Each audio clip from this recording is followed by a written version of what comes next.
All right, man, we back. Goodfellas Sports TV.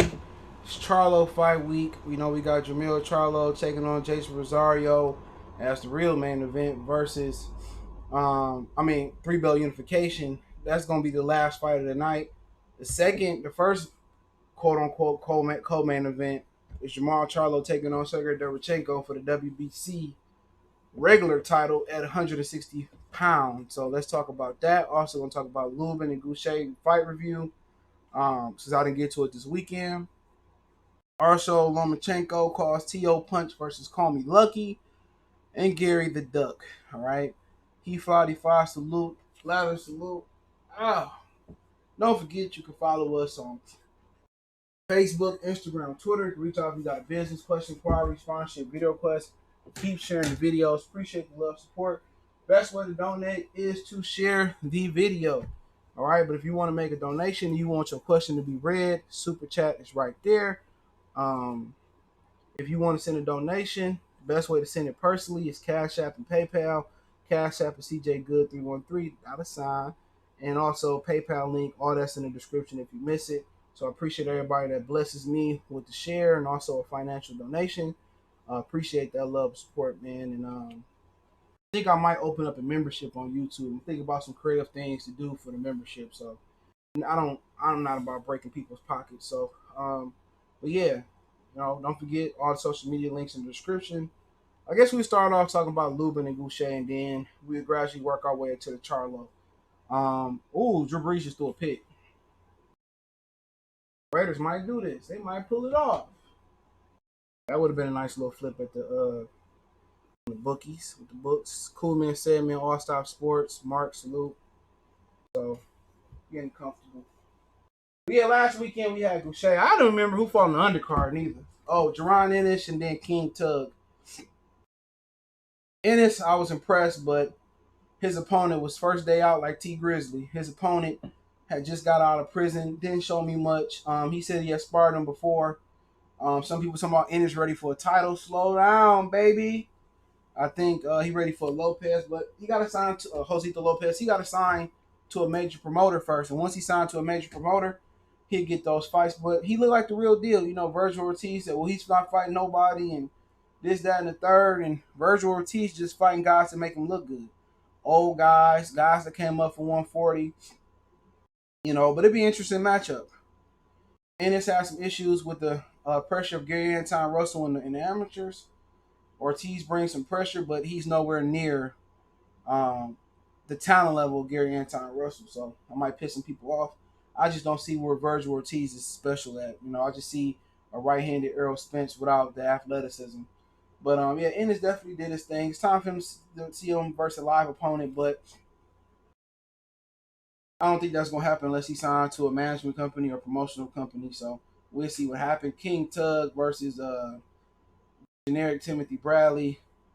I'm not impressed with King Tug at all. Gary Russell said he an A fighter. That was a lie. Every fight was, could have went either way without the two drops, the two knockdowns early on. So that didn't impress me at all. And then you have to fight with Lubin and Gausha. I was wondering why Lubin was fighting safety first. Lubin was fighting like he was scared of Gausha. And we seen why. What was that, like the 7th, 8th, 9th round? I think Gausha clipped him with like a left hook, and he hurt Lubin. Hit him right on the temple. And now, people want to know, do Lubin got a chin or not? I think his chin is more in question now than it was when he got dropped by Charlo and knocked out by Charlo. But, what I seen in that fight was Lubin is very, very safety first, very patient. And Gausha is not known for being a big puncher neither. You know what I'm saying? He ain't known for being a big puncher. And he clipped him with a nice little left hook on the temple. Lubin did hurt him in the 12th round, but with Lubin, and I like the kid, but I don't really see him being a dominant world champion or world title holder. I don't see him unifying a division or being undisputed in this atmosphere, this climate of the division. Now, if it watered down a little bit, he gets some of those 47 pounders to move up, some of those 54 pounders move up to 60. But honestly, I don't see where his defense is good enough to protect that chin, and then offensively, I don't see special where he got magic in his hands. You know what I'm saying? Where he got really good hand speed. He's just a really good fighter. Good foot movement, good hand speed. Southpaw is gonna give a lot of right handers some issues, but I just don't see where special is with him. I used to see it, but you know I just think the chin is always gonna be the Achilles heel. He looks smaller than a lot of the 154 pounders as well too. So I think they should take his time with him. It'll be a mistake trying to run back with Charlo. I don't care if it's worth 3 titles or not. I wouldn't do that. I would wait till he kind of physically grew into that weight class. They all weigh 154, but not all 154-pound fighters are created equal after the weigh-in. I don't think physically he able to hang with a lot of those grown men up there, man. And that's just my opinion about it, man. It was a lackluster performance. It was very boring. Had Teddy Atlas saying UFC was better, and people got mad for Teddy Atlas saying it, but it's true. That fight was just pedestrian. It was mundane. The two prior fights was better than that. And Lubin is supposed to be this sledge and hammer guy that got power in both hands. And he sat there and he didn't make one fan that night. If anything, he lost fans. And Gausha, like I said, that Gausha is a fighter that's, basic. He reminds you of a poor man's Black Danny Garcia without the power. He basic. Not saying he's not a good fighter. He an okay fighter, but it was a bad matchup. They did all that trash talking, and they were scared to exchange leather for about 7 rounds. So, like I said before, I don't see Lubin beating any of the champions right now. I mean, maybe Teixeira, but Teixeira is showing the ability to take punishment on the chin. And, Lubin chin is very, very suspect right now. Rosario, salute. Lather, salute. Facts, Tellerman, salute. Kobe 2K fans, salute. All Star Sports say, I just don't see special in Lubin. I tried, but it doesn't set himself apart in any area. Yeah, I think his powers. I think he think his power bigger than what it is. I just see a really good fighter. I think he'd be fortunate to get a champion. Do you think Lubin make 47? He said he don't feel comfortable with the weight cut. I heard. So that is what it is. I don't think the UFC is better, but I admit they're putting on better product. It's better. It's better. We might not. They got strikers. They got the ground and pound, the grind. The grapplers, but right now the product is just superior. This is what happened when everybody don't work together, like New York rap. When 50 Cent and Jay-Z destroyed New York rap, and everybody started working together. I stopped working together. Then in Atlanta, everybody started working together in the South. Either people who had beef in the South started working together. Even though Paul Wall and Chamillionaire had a beef, they used to be a group. When Chamillionaire won that Grammy, they settled their beef, and Mike Jones, Slim Thug worked together.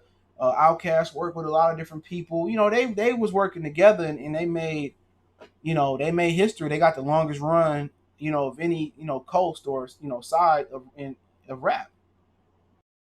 And boxing is basically like New York. Al don't want to work with Eddie. Eddie don't want to work with Oscar. Oscar don't want. They really don't want to work together.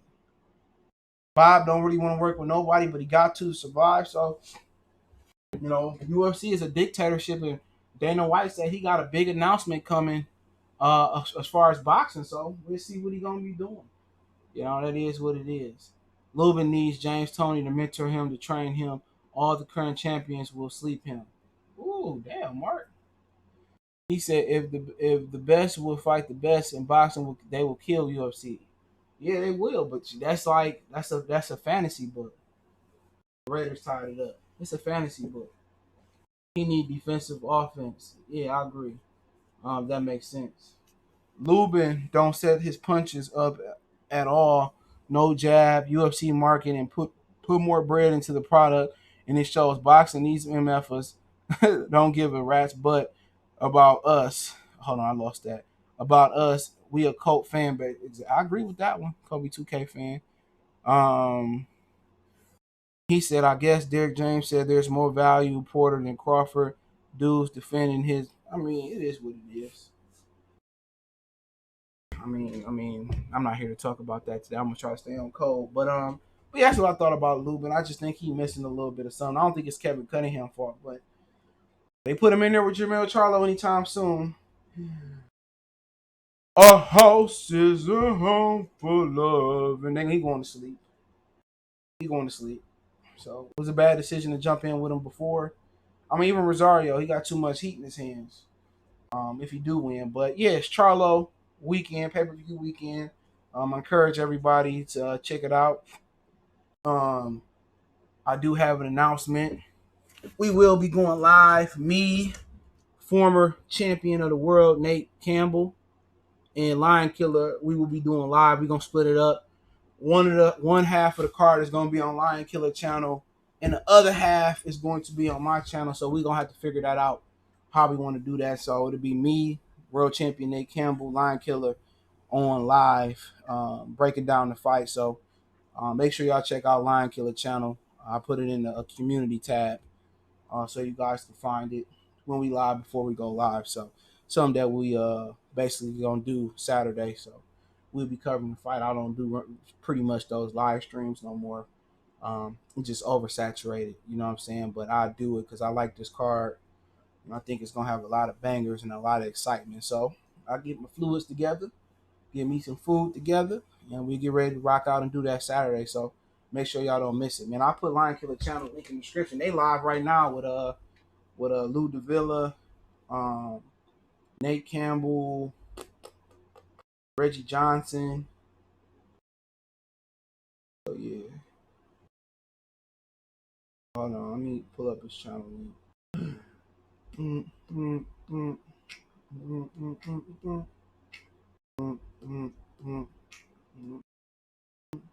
And another one, and another one, another one. Box the. It's the Lion Killer podcast where he changed the name, so I'm gonna put it in the chat. Another one bites the dust. Boom, boom, boom. Another one bites the dust. Hey, don't judge me. Who don't like Queen, my nigga? Remember Floyd came out. So yeah, it's a channel link right here. I'm dropping in the link. But yeah, let's pretty much continue on, right?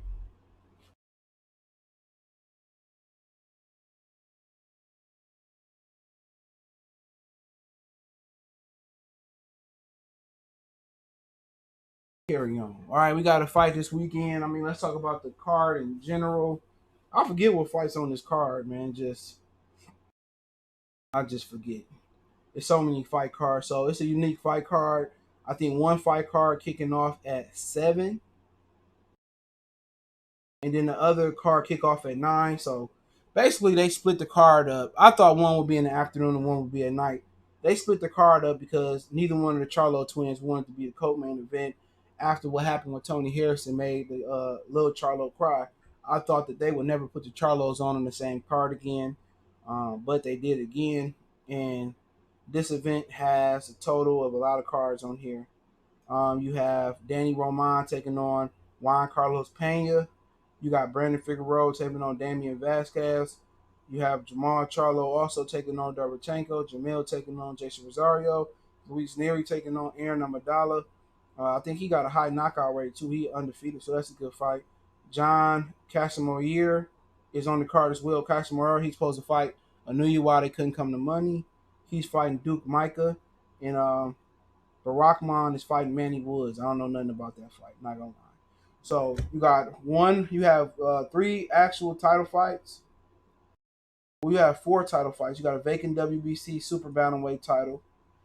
You got Casimir, the Filipino, taking on Duke Micah for the WBO bantamweight title. Excuse me, regular bantamweight.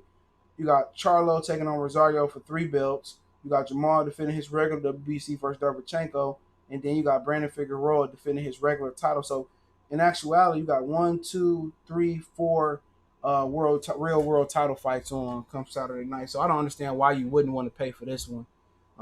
It's a good fight card. I mean, obviously, some people gonna stream it. I ain't knocking it, but let's talk about Jamal Charlo versus Derevyanchenko. I think this fight has got the potential to be the best fight ever done by PBC. And a lot of people believe that Derevyanchenko gonna get the job done. If you see my prediction video, you know I picked Charlo to get the stoppage. What I said, the 9th round.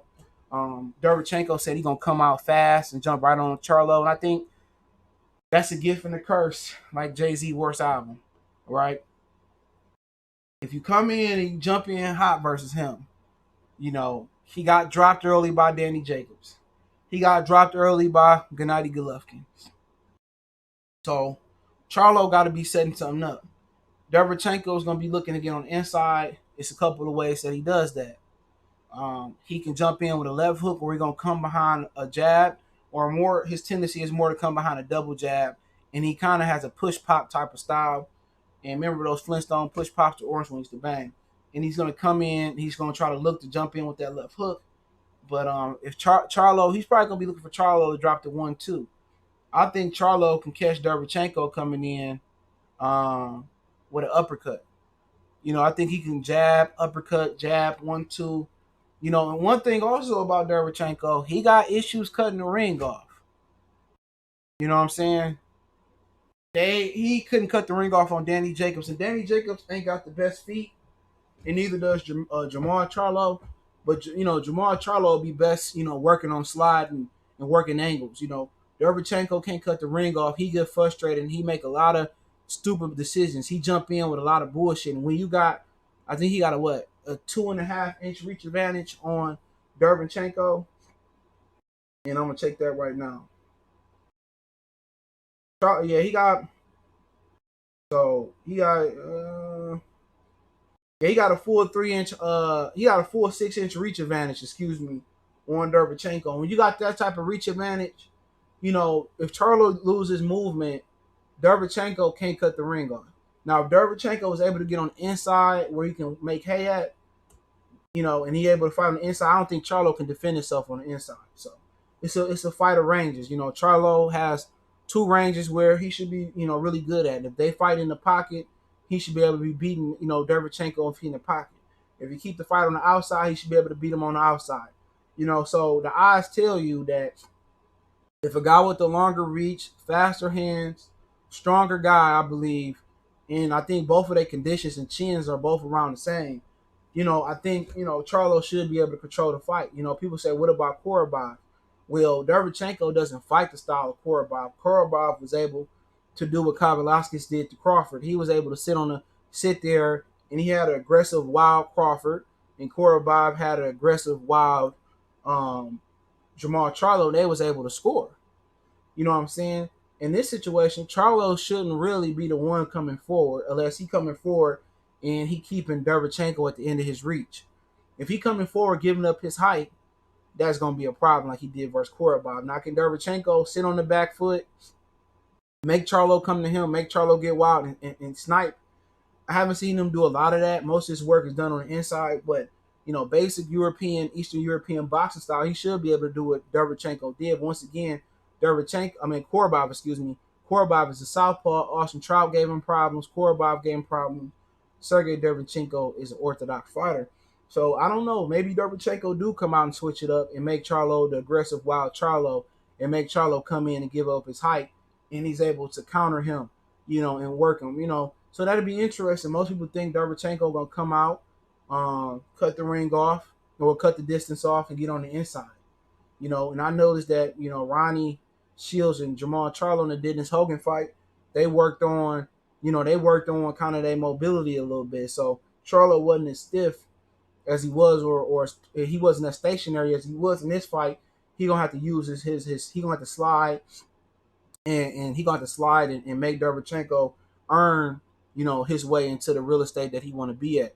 It's only one area that Derevyanchenko can beat Charlo at, and that's on the inside. And if he do get on the inside and Charlo get wild and he get the, fighting fire with fire, he get emotional like he can get emotional, he gonna find himself in a dog fight. And that's not, what you want to be in. When you have 6 inches of reach, when you have superior hand speed, you got a good jab, good power, all they need to be working on is keeping him on his toes, sliding, basic sliding, and just doing what Danny Jacobs did. When Derevyanchenko thought about doing something, Danny Jacobs hit him with something to make him think like, all right, I got to be cautious coming in. If Charlo ain't able to control that distance and he able to let Derevyanchenko come in the front door, the side door, as he please, he going to have issues. This should be an easy fight for Charlo, to be honest. Controlling distance ain't easy, but it's easy when you got 6 inches of reach. It's easy when you got a good jab. It's easy when you got a good uppercut. It's easy when you got power. It's easy when you got speed. It's easy when you got youth. The thing that worried me about the game plan that Charlo should have is that he don't really have the feet. He doesn't have the feet. He said he beat Triple G. Two different styles. You can't compare what Triple G bring to the table and what Derevyanchenko bring to. What Charlo bring to the table. Two different type of styles. They both got power jabs, but Triple G fought Derevyanchenko at an area that he felt comfortable with. He fought him in the inside. He allowed that. And Triple G don't have 6 inches of reach on Derevyanchenko neither.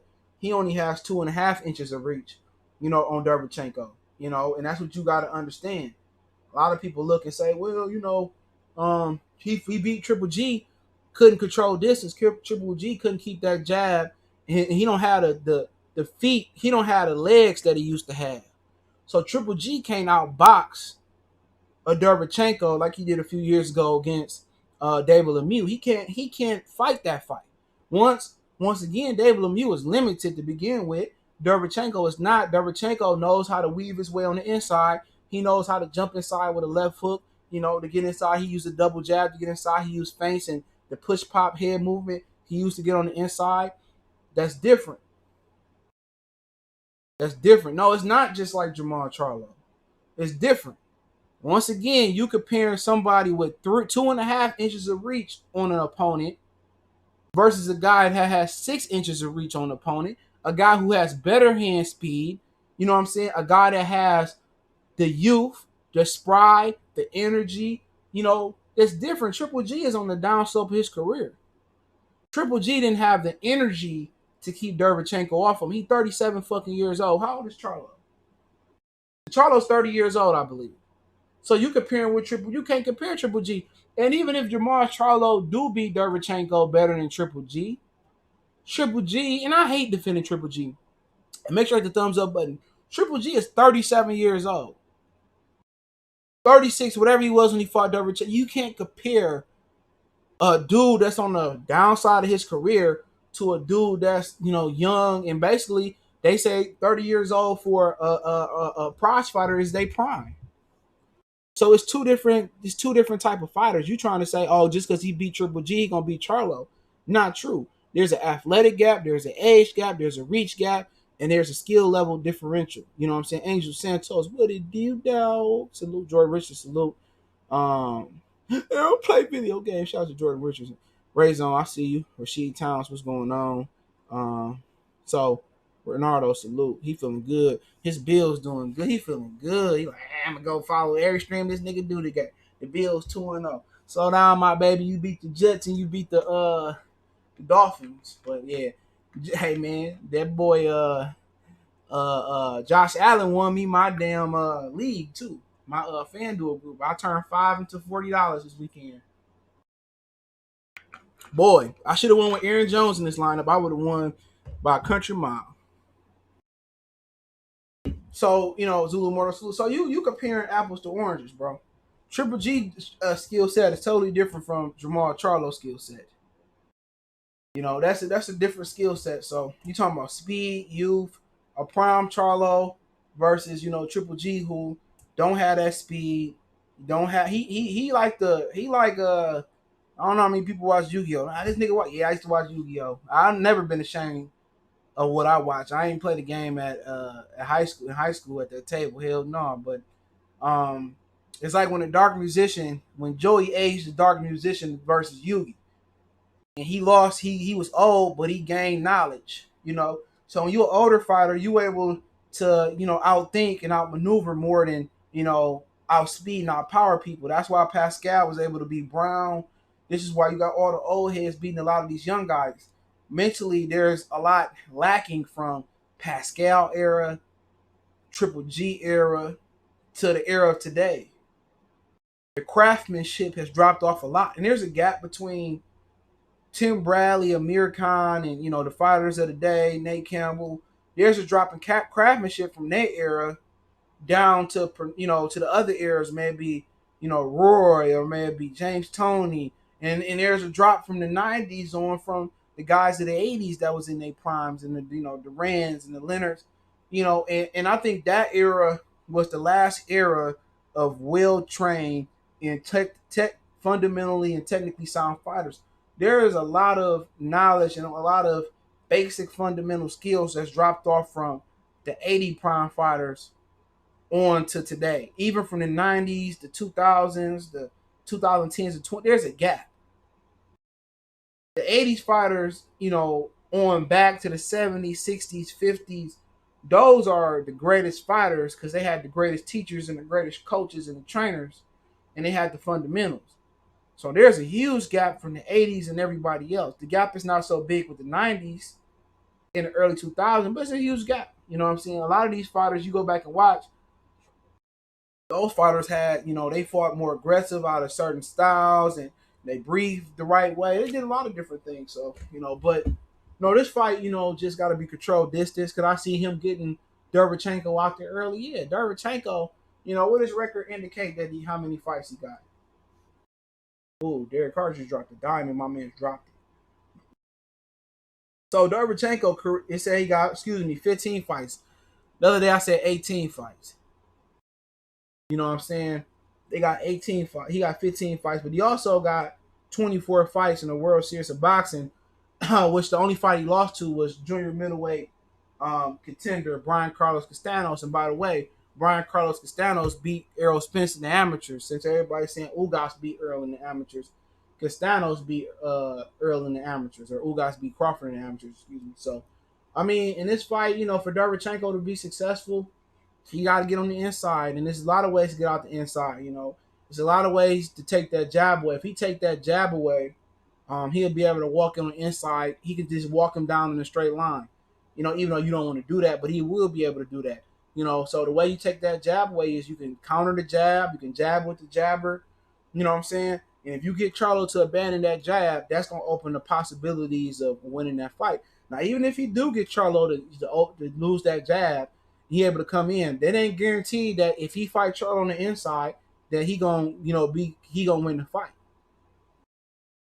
You know, because Charlo, he got youth. And I don't even think this Charlo ever been cut before. So Derevyanchenko's been cut. He an old man. You know what I'm saying? So you looking at a situation where, even if he get where he want to go, he want to fight at with Charlo. You dealing with a dude that ain't gonna get tired. You dealing with a dude that carry power for 12 rounds. You dealing with a dude that's faster. So if he get on the inside and Charlo can't fight at all, he'll dominate him. But if he get on the inside and Charlo know how to fight a little bit, it's gonna be a dangerous fight. I just don't see Derevyanchenko really winning this fight because it's just too much stacked against him. Speed, youth, reach, power. He don't have more power than him. And I think his moral victories over Triple G and Danny Jacobs got fans feeling themselves. You're not saying it's not a dangerous fight. It's just I think Charlo just got too much in his, too much in his, ooh, Gary Carter throwing that thing. He just got too many advantages, bro, physically and skill wise. Derevyanchenko can't hit what he can't get to.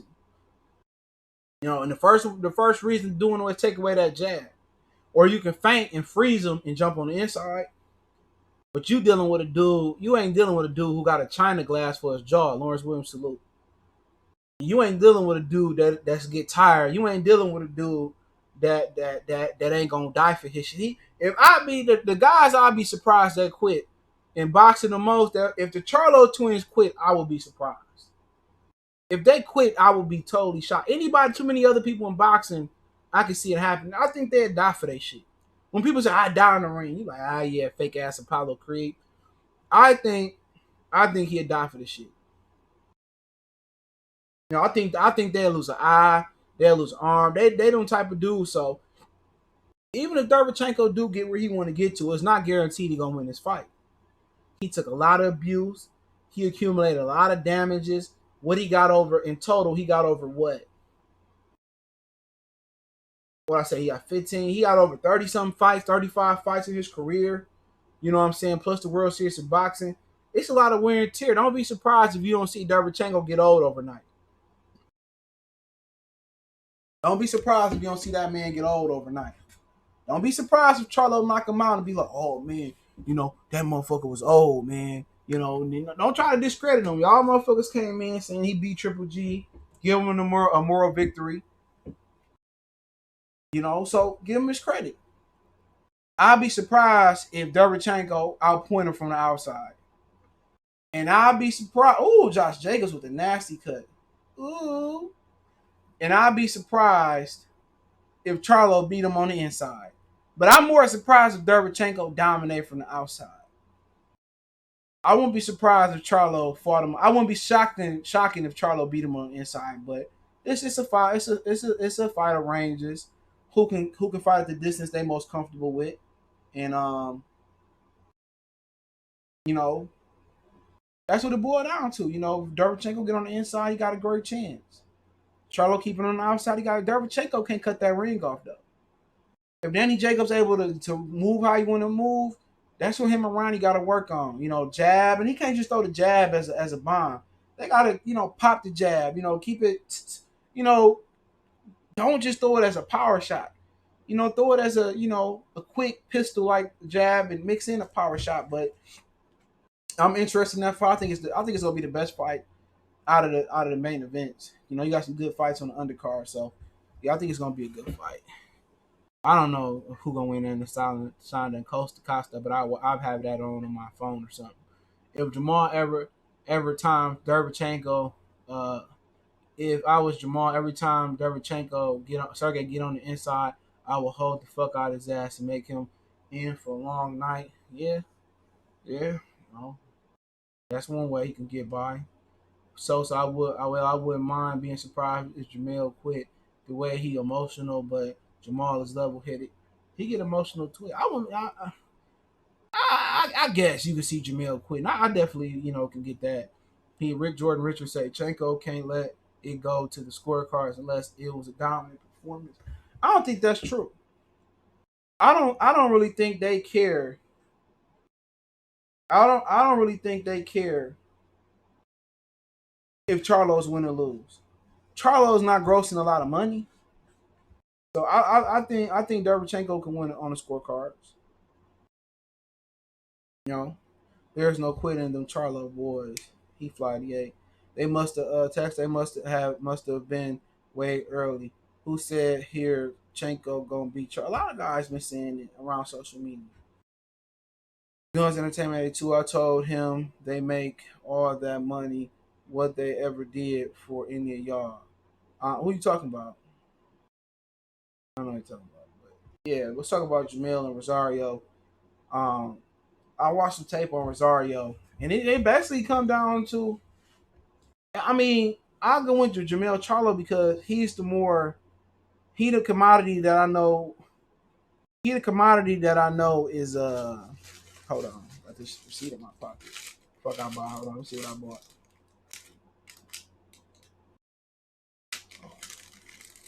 Oh, my receipts from dinner tonight. But yeah, I don't think I know about Rosario. Is that I gotta know, do he belong on this level or was it a fluke? I mean, he went life and death with Jorge Cotto. I watched that fight. He got knocked out by Nathaniel Gallimore. He got hit with the same hook Tony Harrison got dropped with damn near in the second round with Jamel. And then he never regained his senses. Is this Is this Jason Rosario that beat J Rock? Was this prison halfway house type of training? Is that what we gonna be getting from him? Is that the consistent Rosario that we gonna be getting? We know he can punch with both hands. He can fight on the inside. He can move his head just enough. He can counter punch a bit, and I think that's where his bread is buttered in this fight. His bread is buttered if he can punch with Jamel Charlo, or if he on Jamel miss, which he gonna miss if this fight going long enough. Can he make Jamel pay? That's what it's gonna boil down to. Can he take Jamel Charlo power? Does he belong on this level, or was it a fluke? But also, when Jamel Charlo missed, can he make him pay? And can he punch with Charlo? Charlo can be knocked out. Charlo can be dominated. Jamel Charlo and this style that Derek James got him fighting is beyond invincible. Make sure I hit the thumbs up button. Appreciate it. He is beyond invincible. There's a lot of mistakes that he made. It's just that he's so explosive and there's a lack of counter punchers in boxing now. I mean, if you know it's about Charlo, When he on the back foot, ain't no offense. When you got him moving backwards, he not thinking to make a boxing move. When he's fighting John Jackson and Jackson was piecing him up, that's how you beat him. How Tony Harrison was putting in the second fight, he putting combinations on him. The only difference was Harrison, he just didn't have the stamina and the chin to hold up. The stamina was the big thing. He just didn't have enough pop. He'll work on Charlo and push him back. And when Charlo jumped forward, Tony Harrison will move straight back. And Harrison never made Charlo pay for coming in with his chin up and throwing punches. Charlo moving back and you punching, he not gonna do nothing. He'll dip down. He'll go into the high guard. He'll protect himself first. Derevyanchenko salute. Don, I see you. When you got Charlo moving backwards, he thinking. He don't like being pressured. Even when he fought with Ronnie Shields and he was a sticker and a mover. You get Charlo moving back, he lose it. He start dipping, and then you punch him and you reset or whatever. Then Charlo waits for you to stop punching and he jumps forward either with a left hook or a big one and a big two. So Rosario got to time him. Set him up. Act like you pressuring him. Feint or whatever, or step to him and act like you pressuring him, throw a jab, and then when you come back, you bring your jab back home, Charlo is going to explode towards you. You know what I'm saying? It's a tendency that he got. And a lot of guys are not able to time him and make him pay for the punches that he missed. That's it. I mean, that's exactly what you're looking for. When you got him on the back foot and you reset and you get comfortable, he gonna explode forward with a left hook, right hand, or a left hook, or he gonna explode with a big one too. And can Rosario make him pay for that tendency is the question. And also can Rosario pressure him and stay on top of him like he did J Rock? Can he stay on top of him and stay piecing him up and not let Charlo be able to get forward? Can he find that sweet spot in the ring where he at the distance that he want to be at is the question. And also, Rosario he don't have no long arms neither. He 5'11" and he got 70-inch arms. You know, and Charlo has a 3-inch arm reach advantage on him as well too. So that's a question. Can he make Jamal? Can his pressure bust Jamil Charlo Rosario? Can he counter Jamil Charlo and make him pay? And also, do we belong at this level is the question.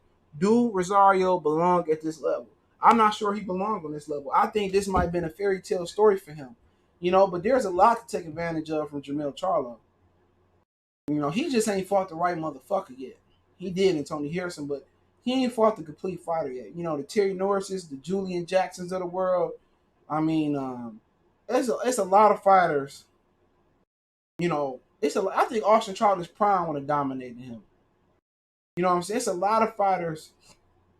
Trinidad. I mean, it's a lot of fighters, that came through that 54-pound division. I think that would beat him. You know what I'm saying? He's just so emotional and so aggressive. Donald Banks say Big Charlo is a drunk like Spence too. He always drunk on his live. Yeah, I seen him drunk one day. Damian Jenkins, appreciate the super chat, appreciate the content, excuse me, appreciate you. He said he fight. One thing I don't like that Jamel does is he keep his hands down with his head cocked to the side. That's dangerous versus a high level boxer. That's another thing. He keeps his lead arm down. Jamel Charlo keeps his lead arm down, and that's why Tony Harrison was able to come off the top. He rely on his chin a lot. He kind of fighting, and I don't know what it is. It ain't a shoulder roll, but his lead arm comes down. So Rosario should be able to come over the top with his right hand. And what it boiled down to, does Rosario belong on this level? Roy too. I was thinking about Roy at 54. He was young. Roy tear Jamel out the ass, even at 54. Does Rosario belong at the level? Can he take Charlo power? And can he counter Charlo? Can he hurt Charlo? Those are the questions for him. You're looking at Jamel Charlo. I mean, I would come out hot. I would come out looking to see if he can take the pressure, he can take the speed, he can take the power. Jamel got a speed advantage, experience with that advantage, a power. I want to say I'm not sure if he got a power advantage, but he got the chin. He been at the level for a long time, so he can come in and fill out period. Should he just come out hot? But if you come out hot and Rosario able to clip you, that's the issue. There's two big punchers in here. The difference is, I think Charlo, he got a good left hook and he got a good straight right hand. I think Rosario is a natural puncher with both arms. That's the difference. I think Rosario is a natural puncher. I think Jamil Charlo masquerades as a puncher. I think he pretends to be a puncher. And he's able to knock the level of opponents that he able to knock them out is because they're not high level opponents.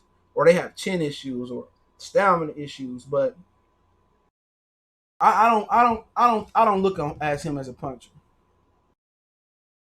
Terry Norris and Julian Jackson really complete fighters, or their chins were below average. Well, Terry Norris' defense was below average, but what I'm getting at is talking about those guys. What I'm getting at is that I think they will be able to take advantage of Charlo's emotions, Charlo keeping his hands down. I count on them landing on Charlo and knocking him out before he knocks them out.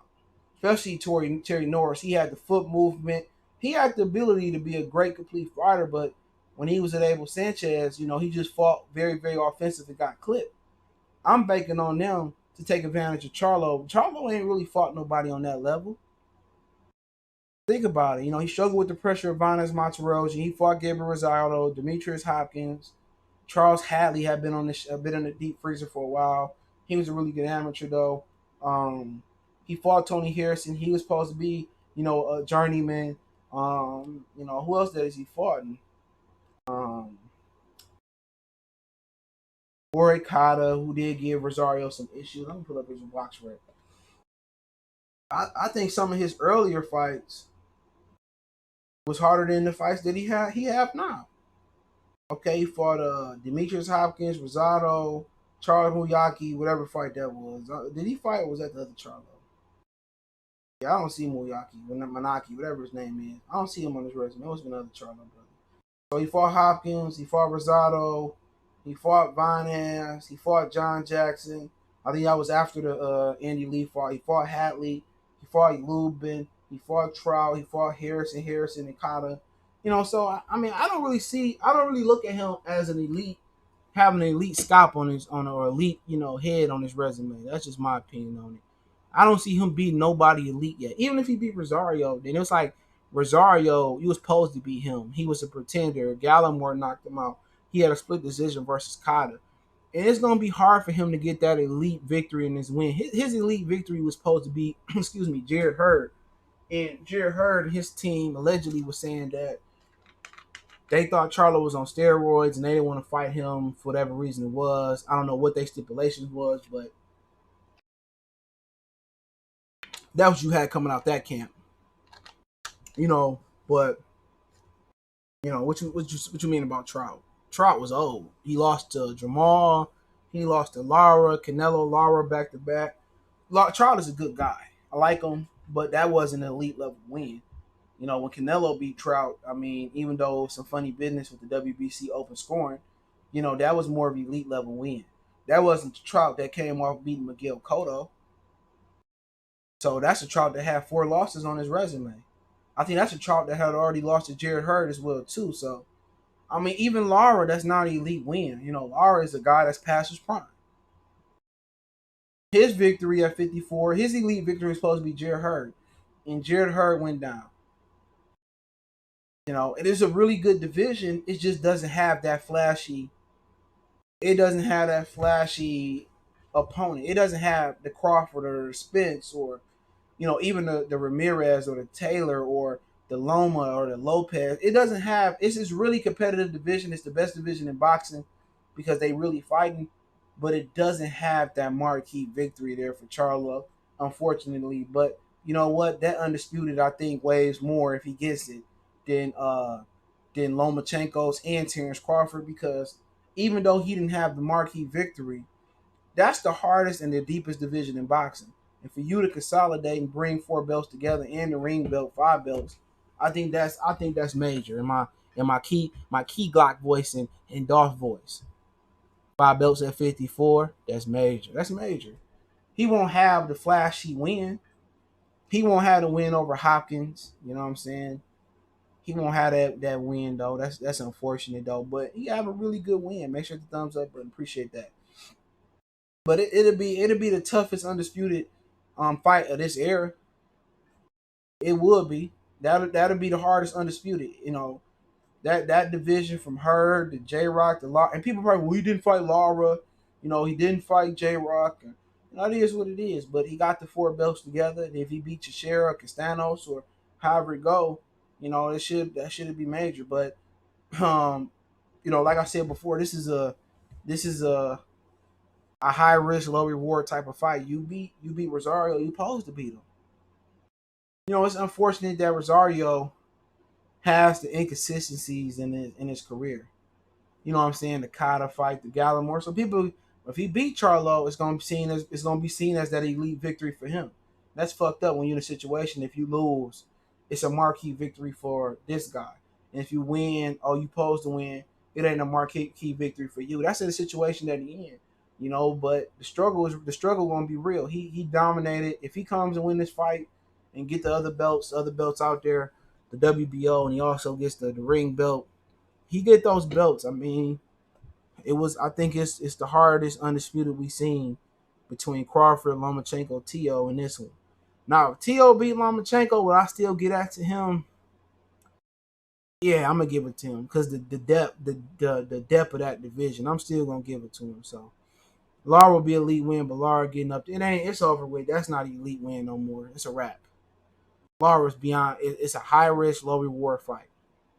Lara's a good fighter, but he old. He old. So you look at that division, there's some killers there. But his key to victory versus Rosario is just be himself. You know, be yourself. Touch him on the chin, see if he can take the power. But you got to be careful. Take him to the deep end. Rosario's a guy that like to hold his position. He can fight on the inside. So Rosario can try to press Charlo and try to make Charlo fight on the inside. That'll probably be my plan A. I would tell Rosario get on the inside and try to make Charlo fight you on the inside. Try to go Fury, Cunningham. Try to go Andre Ward, Allen Green. I'll try to grind them. Just grind them out. I don't think the Charlo twin can defend himself on the inside. Sonny, salute. That's just my opinion. I would try to say, get on the inside, grind him out. And I seen Rosario fight Cotto on the inside. He could fight on the inside. So that would probably be my plan A, is to get Charlo, fight him on the inside, keep him close, you know what I'm saying, and get my shots off. And if he can fight on the inside, then we'll see how good he can fight. And then if he can't beat me on the inside, then we just take it back to the original plan, and we try to counter him. We try to pressure him. We try to put that mental and physical pressure on him, and we try to counter him coming forward. So, like I said, Jamel Charlo style, for a lot of old school fighters that knows the art of hitting, not getting hit and able to counter, he'd be dead. He'd be deer meat. He'll be dear me. But I like both Charlo twins. I like Maul, what I say, ninth round knockout, and I think I say male eighth round knockout over Rosario. So I like both Charlos to get the win. Who most likely to get upset? I'm gonna go with Jamel just because his opponent Rosario. But yeah, I think in my opinion, I think Jamal is the more. I don't know, man. I like them both to get the victory. If I had to say which one gonna get upset, I don't know. I think it's an equal chance they both can get upset. I can't really call it. I really like them to both win the fights this Saturday night. If you ask me to give you an upset, I guess I feel comfortable with Derevyanchenko getting an upset over Rosario. We know Derevyanchenko can take a punch. We know he can fight with the elites at 160. So I probably feel more comfortable. If I'm betting my money, if I'm taking your money and betting with it, I probably feel more comfortable with Derevyanchenko getting the win. I just don't like the sketchiness and the inconsistencies in Jason Rosario's career. That scares me. And we talk about, Lomachenko and Tio coming up. We're going to talk about that in a second. And I got some rumors if y'all hang around. I'm probably going to roll with the more experienced fighter. The one time I didn't roll with the experienced fighter, inexperience killed his fight against Sergey Kovalev, and that was with Anthony Yard. I'm about to call him Anthony Joshua. And that was with Anthony Yard. I picked Yard to win. And ultimately, his inexperience, not knowing how to close out a fight to the body, cost him. So, that is what it is. So, I like both Charlos to get the victory. Now, Lomachenko has some trash talk for Teofimo Lopez. He basically said people that come from where I come from that talk trash know they got to back it up. He said he gonna hurt Lomachenko. I'm gonna hurt Teofimo Lopez. But the one thing that stuck out to me was him saying that he thought Teofimo Lopez punch versus Richard Comey was a lucky punch. And I think anybody that knows, he said, well, the first round was competitive, and it was competitive. The first round is usually a filling out fight, but that punch wasn't lucky. That punch was calculated. He had hit Comey with a check hook that hurt Comey before that punch even landed. He set Comey up and he dressed him up and he, basically took him to the prime and did the hustle and took him back home and dropped him off. And that's what he did. So I don't think anything was lucky. I think Teofimo Lopez is winning a mental battle. I think he's winning a war. I think Lomachenko is a little bit wary of him. Don't forget, Teofimo Lopez might outweigh him by 20 pounds come fight night. Vinny, salute. Vinny Ochoa, what's going on? I think Rob Sanford, salute. I think he's going to outweigh him. I think Lomachenko is probably standing a little bit too long at 135. Linares is not a natural 35 pounder, and he hurt you. You went the distance with Pedraza. You know what I'm saying? Who else he fought there? He beat Corolla. He hasn't fought a legitimate lightweight or bigger size lightweight yet. He hasn't fought a legit lightweight. Luke Campbell is a big lightweight, but he's timid. He don't know how to use his power. He don't know how to use his size. I think he's fighting a very vicious, hungry, young lion that's physically busting at the seams to move up. That could be a good thing. It could be a bad thing. I think he's really fighting a guy that, just like Judge Jamel Charlo, it's a high risk, low reward. You beat Teofimo Lopez. Well, he was a prospect with a belt. Remember, you said he learned the lucky shot versus Richard Comey. So he in one of those situations where, you know, if you win, you was supposed to win. If you lose, you was overrated. And I hate those type of fights. But this is the type of climate that we living in boxing. When you don't get the best fighting the best, you got Tank Davis going down to 30 and putting his tail between his legs and putting his Victoria's Secret pink panties on and don't want to compete. Then it opens up for doors like guys that's less established, but that's more motivated to take the fight, like Devin Haney and Teofimo Lopez. In all actuality, this should be Gervonta Tank Davis taking on Lomachenko. Two more established and proven fighters as far as they boxing career and resumes go.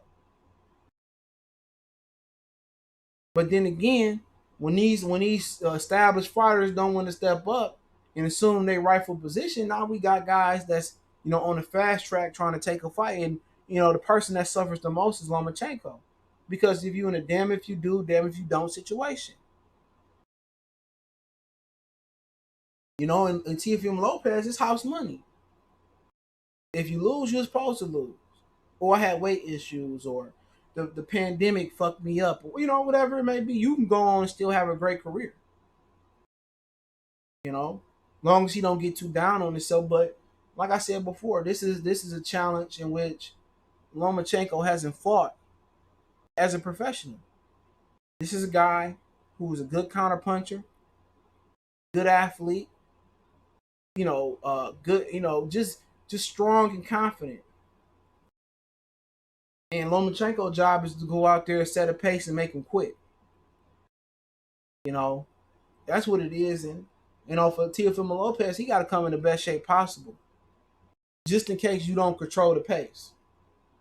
T.O. is like, damn, they like to control the pace with their counterpunch. So it's gonna be interesting when Lomachenko come out. They meet in the middle of that logo. Is it gonna be Lomachenko volume, or is it gonna be Teofimo Lopez counterpunching that's gonna control the fight? And whoever style controls the fight is basically the pace they're gonna fight at. Richard Comey tried to set a high pace, and He tried to do some things, and Lomachenko slowed that butt down with some counter punching. I mean, Lopez slowed it down with counter punching. Now you get in there with Lomachenko. Is Lomachenko gonna be able to press him and throw punches and get away with it? It's good with his daddy talking about the pity pat punches.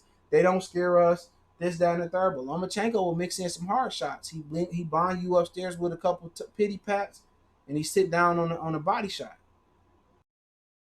Can Lomachenko truly punch in between his pity pat punches? And if he does land something significant, if it doesn't drop or stop Loma, it's going to set the precedent for Loma to really be wary. And if Loma's gun shy about what's coming back, then that's going to make the pace slow down for Teofimo Lopez. So um, that's the question. Can Lopez land something significant early on? Can he counterpunch Lomachenko? And if he can't counterpunch Lomachenko, you know, then is it it's just, do I survive for 12 rounds, or is it that we turn on the turbo boosters, we move forward, we try to bully him? And I really would advise them to bring in Salido for this camp to close it out, to show them really the ins and outs of Latino inside fighting into the hip movement. But it'll be an interesting fight. You know, uh, Tax said Rosario beat Mill. I don't see it. Maul wins, but Mill loses to Rosario. I just can't bet on Rosario. He just don't have enough history of being consistent. Could be wrong. T.O. gonna knock Loma the fuck out. We'll see. Almost everything Lopez hit him with was staggering. Comey. Yeah, Comey is a guy that don't have great balance. Jordan Richard, he don't have great balance. Beltran was hitting him with some shots that hurt him. So, you know, Carlos Beltran, or was it Ray Beltran? Excuse me. So it didn't surprise me. He don't look like he have a lot of legs. Derek Carr just throwing shit up for grabs. Come on, jeez Louise. He fought. If I'm big on giving your future opponent credit, because if you beat him, it looks better. Yeah, I agree. He taking away credit that he ain't gonna get regardless. Of course, the Lomachenko maniacs are gonna say it's your greatest win, but once you break it down, you beat a prospect with a belt. It's just like beating Devin Haney. And what you get for beating Devin Haney, at least Teofimo Lopez beat Richard Comey. Beating Devin Haney, in actuality, you really gets nothing. What you get for beating Devin Haney, he don't have one significant victory.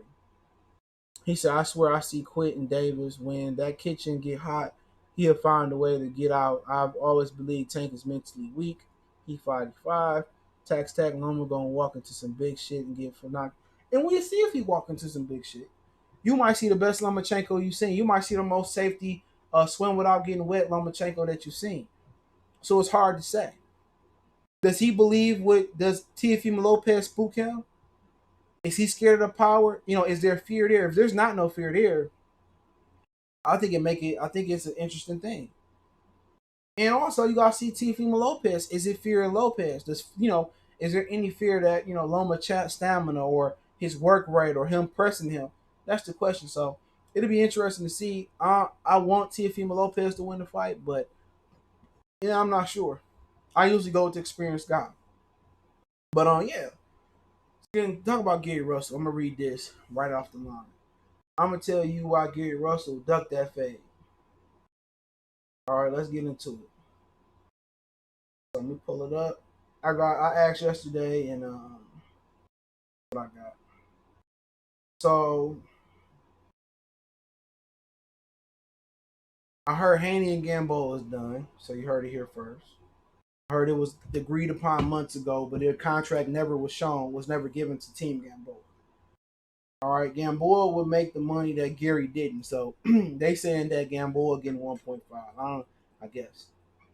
Gary didn't like the date that Devin Haney was giving him. Gary Duck confirmed, but it's pretty much done. That was one Russell excuses. He kept making excuses about the ref, about the judges. He clearly saw the term on the term sheet. The zone and matchroom was on board. He just kept making excuses. Blank told me that Al gave him the okay, but he kept talking about not liking the date though. That was the main problem, but people at PBC did confirm to me that Devin was okay with giving him everything he wanted except the date. So that was the main one why we won't get nothing. Excuse me. That was the main one why they won't fight nothing else. Everything else is BS. He ducked. Gary is clout chasing. Same thing he did with Bud, right? So basically, right then and there, you heard from somebody on inside the situation that those were the reasons that Gary Russell ducked. He kept using the excuses to date and as an excuse to date. He also kept crying and complaining about the refs and the judges, and basically, Al gave him the okay and the green light to go across the street, and the date was his biggest excuse, and the referees, the judges, and my source says it confirms that Matchroom and the Zone was actually on board for the fight. Gary Russell was the one that ducked the fade. So, unfortunately, I like Gary Russell, and I got to report what I got to report. But Gary Russell didn't want that smoke with Devin, just like he clout chased it with Bud. And then again, you go from being a boogeyman to a dude that nobody gonna believe nothing else you say in your career. So he risked talking shit to Devin Haney and backing out the fight for what? Devin Haney. Nobody asked you to fight Devin Haney. You did all this talking, all this riff-raffing, all this pushing narrative, all this, talking about Bud, and we all knew you wasn't jumping up for weight classes. We all knew they wouldn't sanction that fight. We all knew you wasn't gonna fight Devin Haney. You know what I'm saying? There was no way you was gonna beat neither one of those guys. So once again, confirmed Gary Russell found the way out the fight. You know, he probably gonna fight some nobody next. And if my career was going that way, and I heard he got a business from somebody told me that. Can't remember who told me that. He got a business and all that. I would just focus on my business. Honestly, I would focus on my business. You know, and I'll probably retire soon. There's no more key fights going from Allen saying, okay, let's make Rigondeaux cash out. Let's make Gary Russell and Gamboa. Let's make Gary Russell and Adrian Broner. This dude fight once in the blue moon. He gonna be one of those fighters that in 20 years, some vlogger, some media members gonna do forgotten fighters or how good was Gary Russell, and that's it. So people want to know why Gary Russell ducked. He ducked because he didn't want the fight to begin with. It's validity to that because he was in his car talking about how he didn't like the date, that he needed 8 weeks to get ready, and that wasn't long enough. Like last week had to be close to 8 weeks to November 7th, right? He said that last week. Y'all been talking shit for like 3 weeks, so you ain't been training and getting ready and bringing in guys that's in the neighborhood or that's in the DMV area that fight like Devin Haney. Last week, let's say it's 1, 2, 3. Hold on, let me do this again. 1, 2, 3, 4, 5, 6, 7. So it was 7 weeks from last week. So this motherfucker was complaining about 1 week to get ready. So, at the end of the day, he clout chasing. I think when bald head barbershop conversation, you got a motherfucker talking about barbershop conversation but shave his head at the crib. Makes no sense. Right? And when you talk about, that interview, he found out that the Crawford got him some buzz. Then he started playing off the Crawford situation.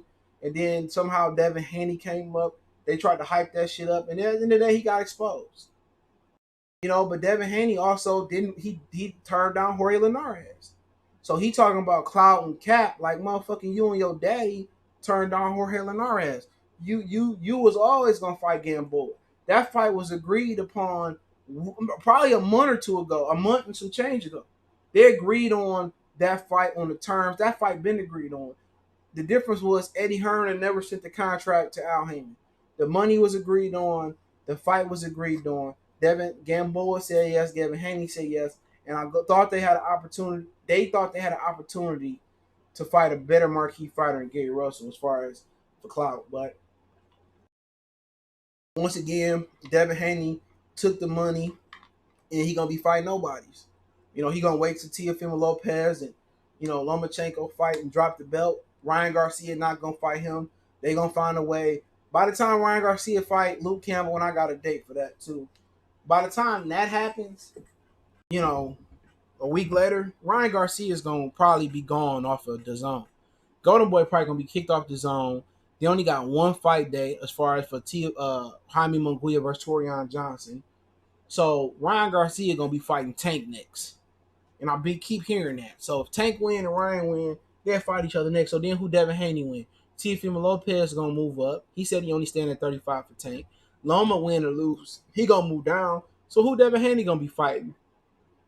Lee Shelby, George Camboso, Richard Comey. Like it's like maybe Jorge Linares. It's a wrap. You know what I'm saying? And then he don't want to move up.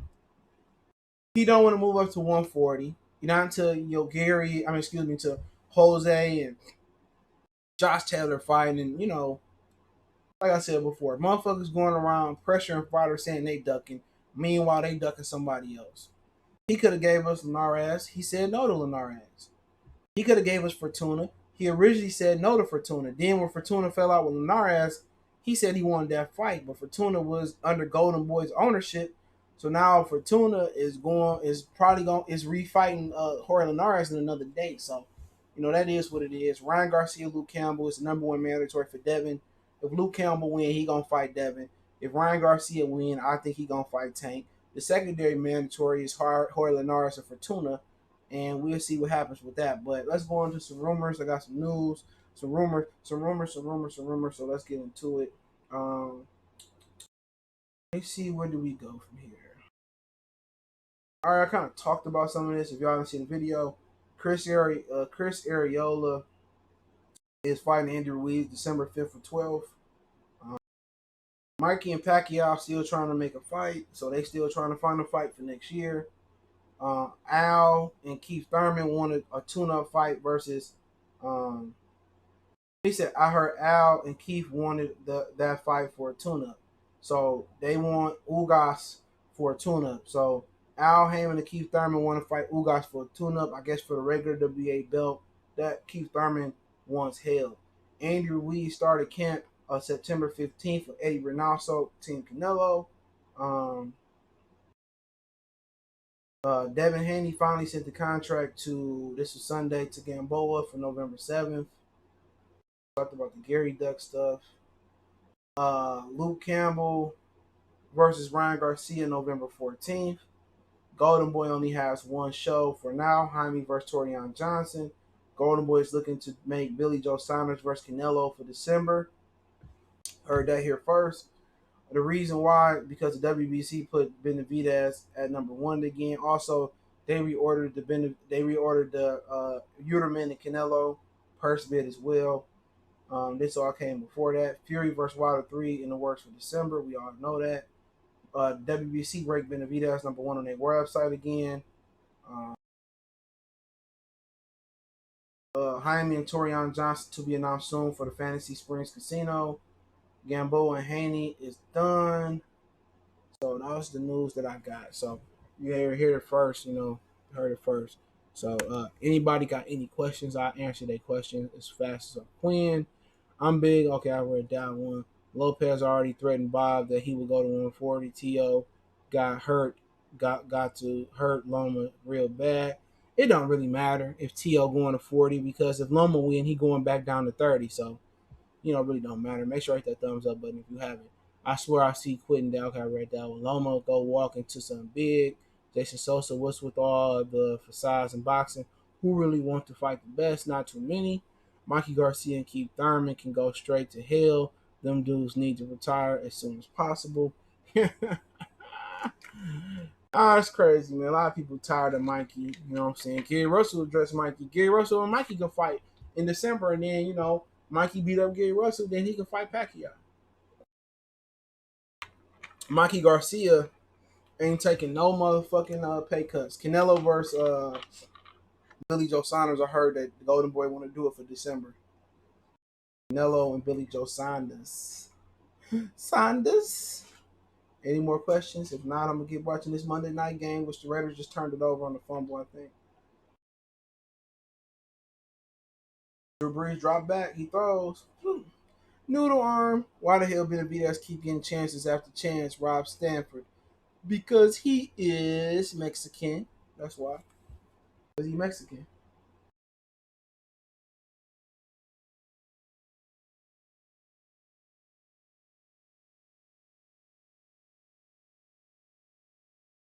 All right, ain't no more questions. That's high. Keep coming though. Haney needs to start fighting top guys at 35. Count Enigma. Who's the top guy at 35? Oh, it ain't no too many names. Once Lopez and Lomachenko fight, ain't no rematch clause. Loma win or lose going down, win or lose, T.O. going up. So that is what it is. Jordan Richardson, I'm glad I finally catching you live, bro. Salute when I missed it. I want to watch it later anyways. Appreciate the love. Any more questions? Questions? Back to back lives. Both channels, so I'm a little bit tired. It's been a long day. Andrews Pete hurt for the Saints. Crazy. So in history books, he gonna be champ after champ. Yeah. Yep. He gonna be a 3-time champion. He gonna probably be the youngest 3-time champion. That's crazy. WBC take care of their own, but who take care of the black fighter? What belt take care of the black fighter? None of them. They love that green belt. It's crazy. And that's the question. Who gonna take care of the black fighters? Who gonna take care of the other fighters, the white fighters? Loma needs to attack that body. He does. Lomachenko is underrated, got an underrated body attack. He got a really good left hook to the body that he dig there. You know what I'm saying? I mean, he need to go to the body, but you also going to the body leave you susceptible to the head, especially dealing with a sharp counterpuncher like Lopez. So it's just, it is what it is. He stalled himself out, Al Heyman. I'm looking forward to October 17th. Then the next week, Big Ten football kickoff, so I'm happy there, man. So I like covering the Michigan games last week.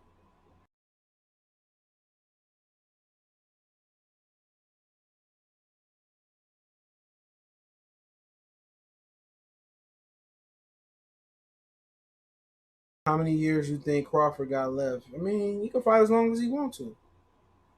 He don't smoke, he don't drink. I think he a little bit offensive, but I don't think he took a lot of damage throughout his career. So, he can fight as long as he wants to. I think you know, as long as he wants to. Me personally, I'll get tired of not fighting nobody. Me personally. That's on him. He can do whatever he want to do.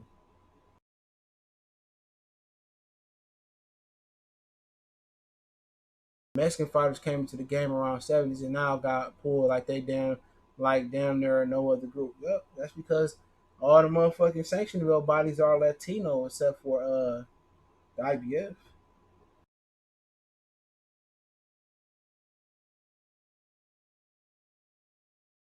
You think Crawford Spence will ever happen? I doubt it. I don't know if it happened. It happened. I doubt it.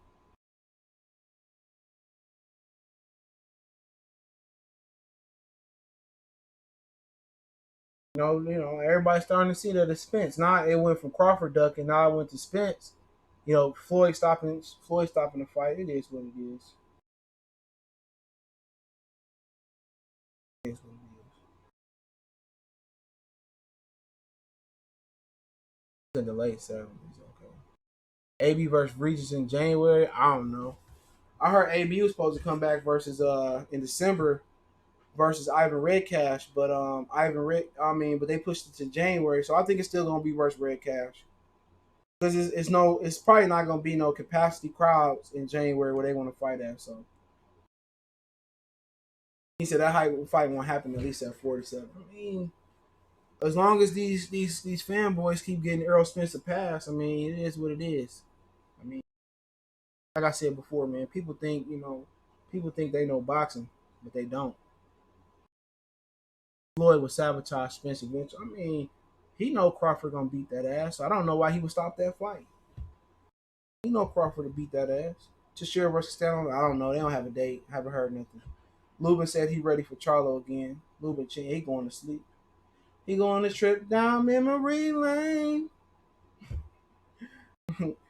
Just keep the Staples Center version going. Staples Center thing going. I take you there. I take you. Yeah, I'll take you there. All right. Take you off and drop you off at the morgue. Do you think Crawford will give us a big name fight if he can't get? Well, I mean, where else you want him to fight? He stay at the division. All the big name fights all the fights y'all guys want to see is at 147. He go up to 54. All the big name fights are at PBC still. So it ain't nothing that he can do. We just in a bad political position. Same thing with Jamar Charlo. He in a bad political position at 160. It is what it is. Ain't nothing that he can do. If he was weak, they'll be lining up to fight him. When Jeff Horn had the belt, everybody kept his name in his mouth, but it is what it is. And it's sad that we got people that's masquerading or pretending or perpetrating to be boxing fans. Oh, Derek Carr with the dime. They pretending to be boxing fans, and then they want to tell you every reason why they don't want this fight. Oh, he need to do this. He need to do that. He need to do this. He need to do that. Anytime you get a fighter, get a fight fan and tell you that a fight that you want to see or everybody or a fight that's ready to happen, oh, he need to do this. Man, they not no boxing fan. Oh, who he fought? They ain't no boxing fan. If I ain't fought nobody, I'm easy. It's easy win. Sean Porter, his daddy want it, but he don't want it. According to what I heard, Keith Thurman might be coming back versus Ugas. Keith Thurman is going to be fighting Errol Spence. That is going to be their replacement for no Spence and no Crawford. I've been saying that for years. Errol Spence is being lined up for Keith Thurman showdown. You go. It's like seeing Roy Jones and Mike Tyson fighting in November. PBC that when they fight, they probably should have fought 3 times by now. And people are gonna try to turn it around. Keith Thurman gonna come back and he gonna get a big fight versus Ugas. He gonna get a big win versus Ugas, and then they gonna sit here down the line, late 2021, early 2022, and try to sell y'all Keith Thurman and Earl Spence, a fight that y'all should have got several years ago. And that's just the fight. Boots got to pick a promoter. And I don't think Boots could sign a top rank because of conflict of interest with Cameron Duncan, but I got to read more up on that.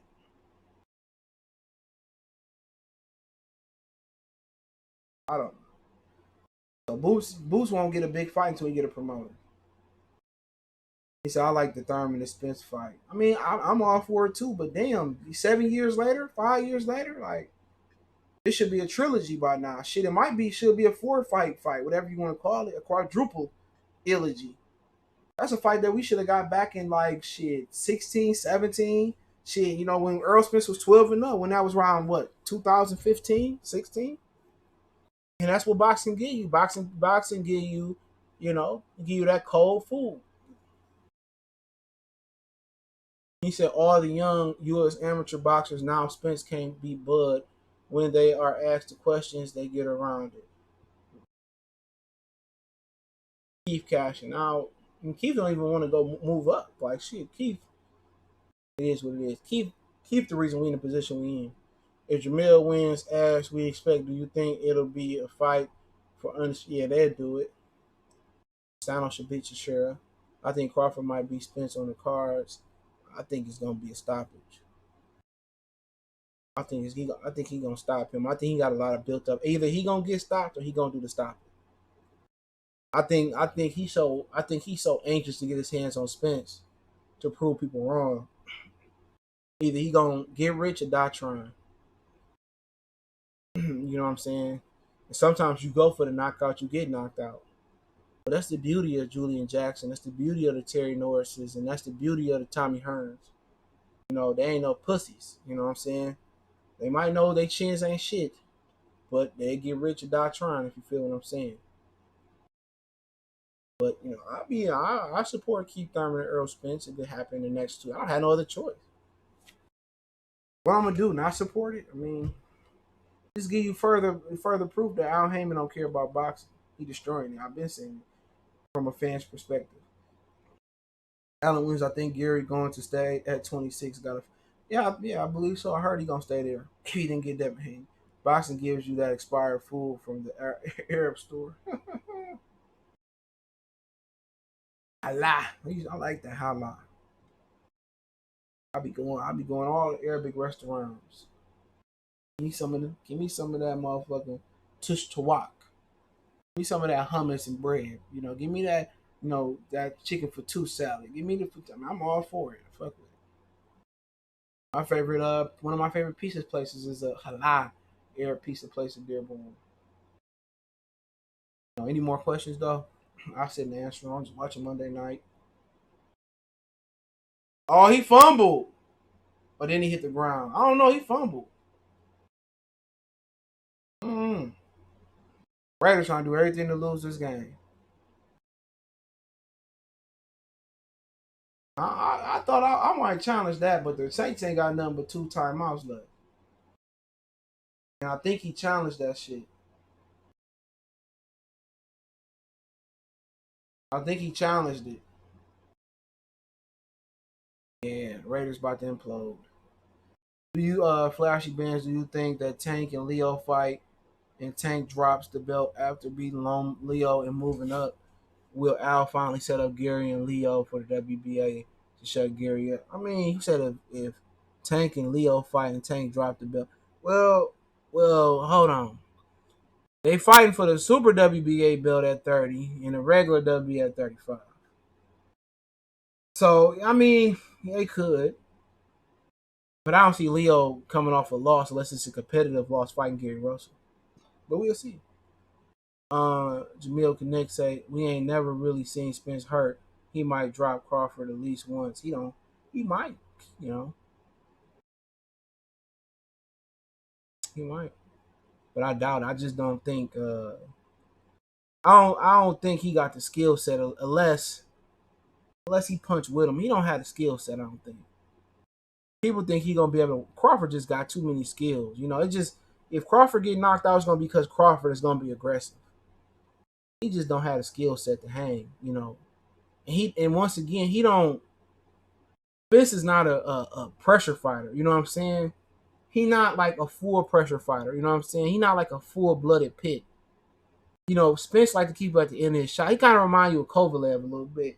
How Kovalev bring pressure, but he not really going balls deep. If you feel me, you know what I'm saying. Chavez is all in your kitchen and breaking you down systematically. Duran could do it. Madonna, that's how he did Floyd. He not that type of smother you pressure fighter.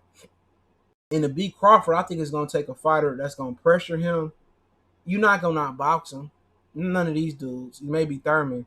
You're not gonna outbox him. Crawford kind of remind you of Ray Leonard a bit. You know what I'm saying? He'll outbrawl you, he'll outbox you, he'll outfight. He'll give you however you want to give you. People talk about Ray Leonard losing to and I say this all the time, Duran. The first fight, that made me love Ray Leonard even more. When Ray showed that he can get his hands dirty, he'll fight you, he'll box you, he'll brawl, he'll wrestle you. Ray Leonard do whatever you do to get the win. That's why you love Ray Leonard so much. Ray Leonard, if he could not box you, he'll outfight you. If he cannot fight you, he'll outbrawl you. And when he beat Duran, you loved him because he was nasty and dirty. People said he lost. I think that was a competitive loss for him. I could have made a case that, Ray Leonard won that fight. But that's kind of remind you of Crawford. Crawford can walk you down. Crawford can beat you on the back foot. He can beat you in the pocket. He can beat you up. He can fight on the inside, He go anywhere you want to go with. But his Achilles heel is he get a little bit too aggressive and, his temperament. He bullheaded. You know what I'm saying? When you got a dude that's bullheaded, sometimes rational thinking go out the window. You have mental lapses.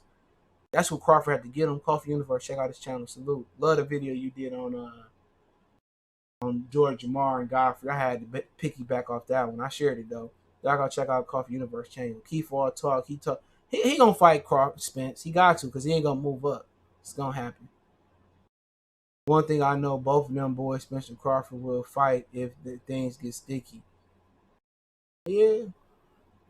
Yeah, Spence seemed like he showed in the Kell Brook fight that he'll step it up if he have to. He will step it up if he got to. Sean Porter hurt Spence a couple of times. I think that's more weight than physical issues. I think his weight is becoming an issue. 913 boxer. Crawford is the first three-weight champion I can remember that got Doug moving up in weight. I mean, he probably go back in history and probably think about some guys. But yeah, I mean, it's politics.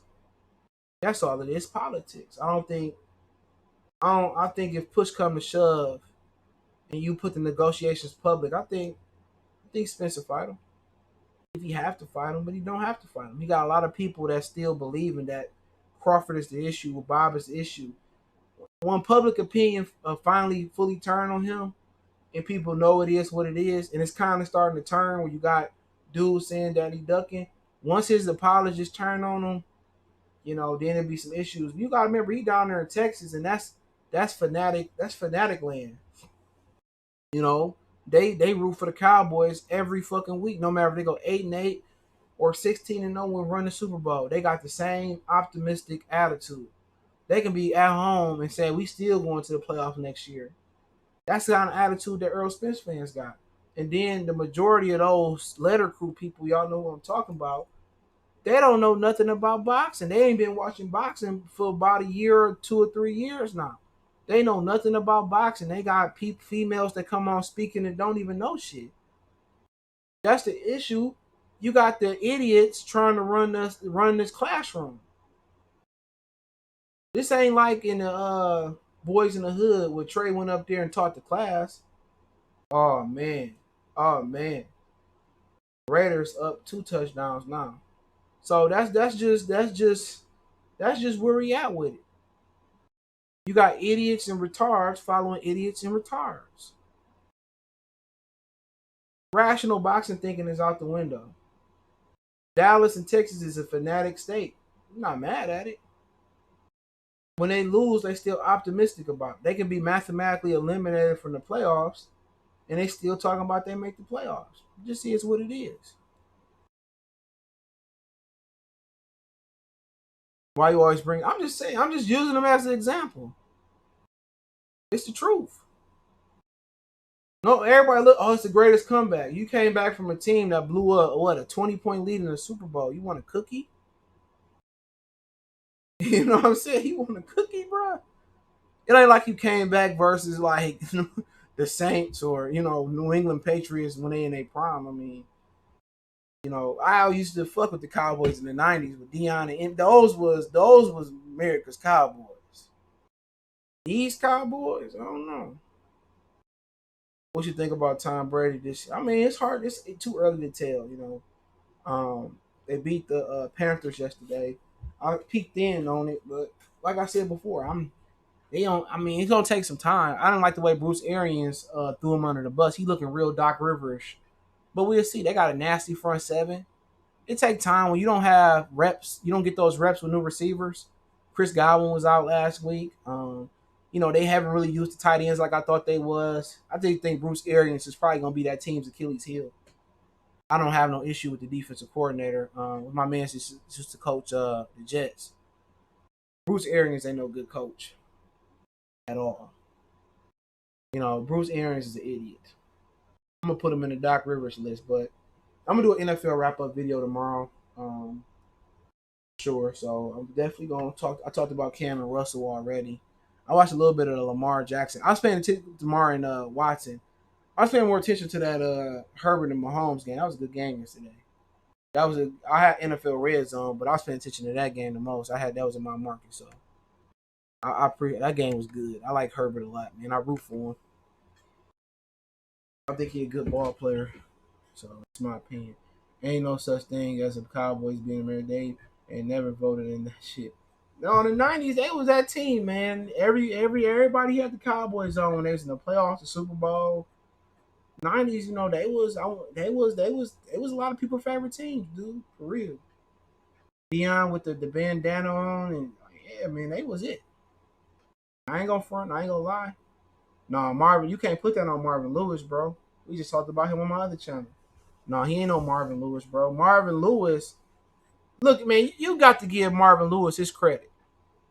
Marvin Lewis left a team that he kept in playoff contention. Soon as he left, they get the number one pick.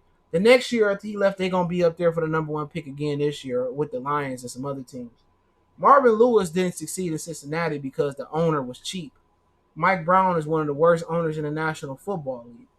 If anything, Marvin Lewis is one of the most underrated coaches the last 10 years. That's it. Marvin Lewis held that shit together like crackers and eggs hold meatloaf together.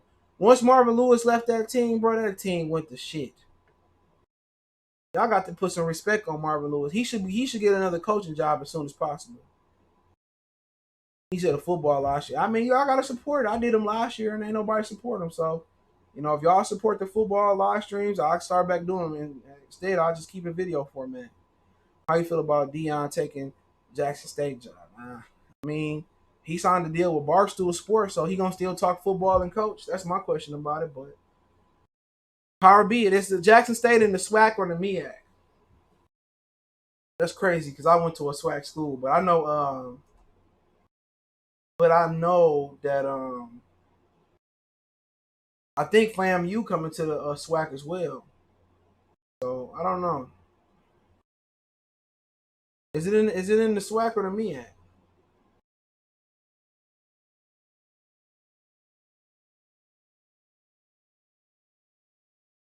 Hold on, look it up. Oh, it's in the SWAC. Okay, it's in the SWAC. It's in the SWAC. So the SWAC going, I think they're getting FAMU in a couple years. So SWAC coming up. What was it? The Magic City Classic. I gotta go to one of those. I didn't get a chance to go when I stayed down there. Cincinnati's my team, even though we suck. Marvin Lewis was a blessing. Mike Brown is who y'all need to get rid of, but y'all can't. What happened to the NFL player that said that NFL was scripted? Which one? Who said that? Probably should. They probably got paid to shut up. And Drew Brees losing to the Raiders. They don't have Mike Thomas out there tonight.